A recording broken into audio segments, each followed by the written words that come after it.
Hi everyone, welcome to English 341 for spring 2019. I am Dr. Kim Jackson and I go by Kim. Teaching this course is one of the favorite things I teach, and it looks like I have a bunch of returning students from last semester and previous semesters, so I'm super excited to get a chance to work with you again. Roster looks great.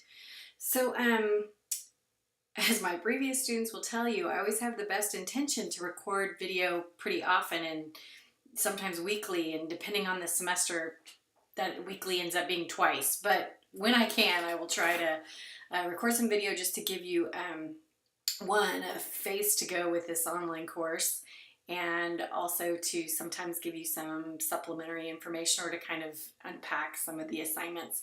Sometimes on the page it can look really harsh, like this is due. And sometimes when someone just talks to you about the assignment, it doesn't quite seem so scary.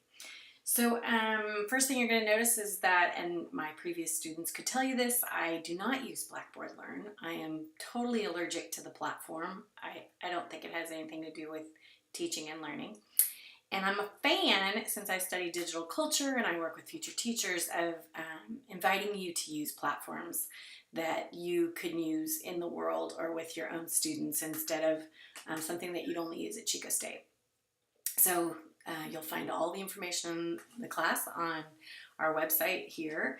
And then the other thing that we'll work together with is a G+ community. So where you'll post pretty much all your discussions and you'll upload all the things that you make and write this semester. There are instructions under the first week of how to do some of those things.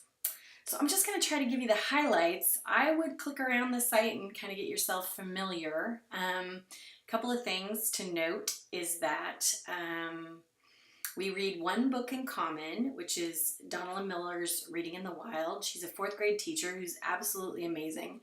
I totally suggest you follow her on Twitter if maybe you have time to get a Twitter account. She's always making great book recommendations. And then you have a lot of choice in the books that you're going to read this semester, because as you'll learn from reading Donalyn's books, and just a lot of us believe that students should have some choice in the kinds of things that they read. So I think total cost certainly is under $70, and I tried to be really careful about choosing books that you could use in your future classrooms with kids, because it takes a lifetime to build your reading library. With the exception of our last young adult novel, which we just kind of read because, we're grown-ups and sometimes we like to read things that are a little more grown-up. Everything else are books you can use in your class.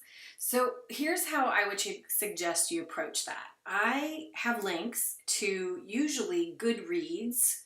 Goodreads is a community where you can share books and kind of keep your own virtual bookshelf and rank books and get book recommendations. So almost every one of those links under your book selections is a link to a Goodreads description and reviews. I would take some time to kind of look so you know what you're getting into. And you should be able to kind of make a pass through, like if you're interested in reading about kind of strong women protagonists, you could make that run through the book choices. There are some nerdy books like Origami Yoda and other things that you can choose from. So I would just look at those descriptions and try to choose things that look interesting to you so that you aren't surprised when your books come. Do need you to order the books right away. So either on Goodreads, there's a link to like Amazon, Barnes & Noble, those kinds of things, or through your local bookseller. I don't mind if you read it as a ebook at all. In fact, I'm okay if you want it as like an audiobook. Like whatever makes sense for your reading practices is totally reasonable. I just need you to get your hands on the books quickly. Sometimes students wait to buy like one of the chapter books or one of the later books later in the semester, and then their book doesn't come in time. And I actually don't take late assignments. The class moves too fast. So make sure you have your books so that that isn't an issue for you. Donalyn Miller's Reading in the Wild book is actually a free ebook in our library. And so if you wanted to, you could do that, although I highly recommend that you go ahead and buy it, because it's the kind of book that you will use over and over again as you're setting up your own library in your classrooms. So you're going to wish you had it. And so I would just probably go ahead and buy it. But you can certainly check out the Chico State Library's e-text. If you just put her name in the search menu, that book comes up. I think that's all I need to say about books. We're just going to kind of get our feet wet this week. I'm going to have you join the G Plus community. It helps if you are already logged in to your Google account, like your Google Drive through Chico State. And I have a short video even on the first week's instructions. But it helps if you're logged in and then click on the link to our G Plus community. It will take you right in. Either way, it'll work. You'll join that. You'll write an introduction, I hope by Wednesday, maybe even sooner. I know some of you. I see you, Christina. We'll probably get that done tomorrow. Some of you work really fast, which I appreciate. And then by Friday, you'll read a short kind of article about reader identities called A Puzzle to the Rest of Us, which is a reference to Beauty and the Beast and Belle. A puzzle to the rest of us is Belle. You know that song. And then you'll write a response to that. So all of that happens in the G Plus community, and that'll get us started.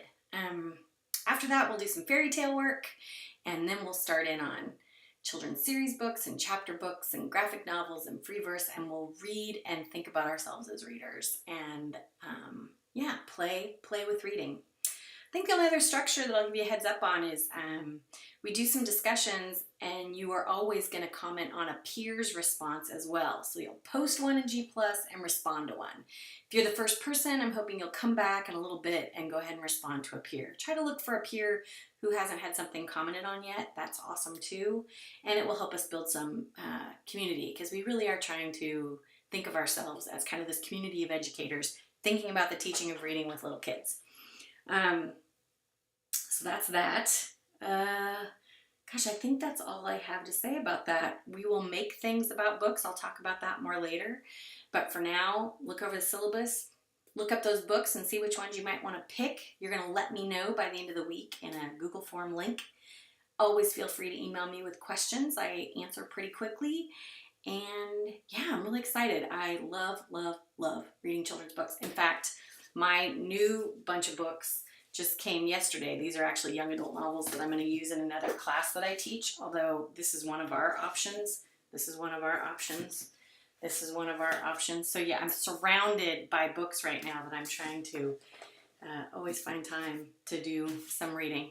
So yeah, excited to get started. Hoping you're having a good weekend before the flurry of the semester.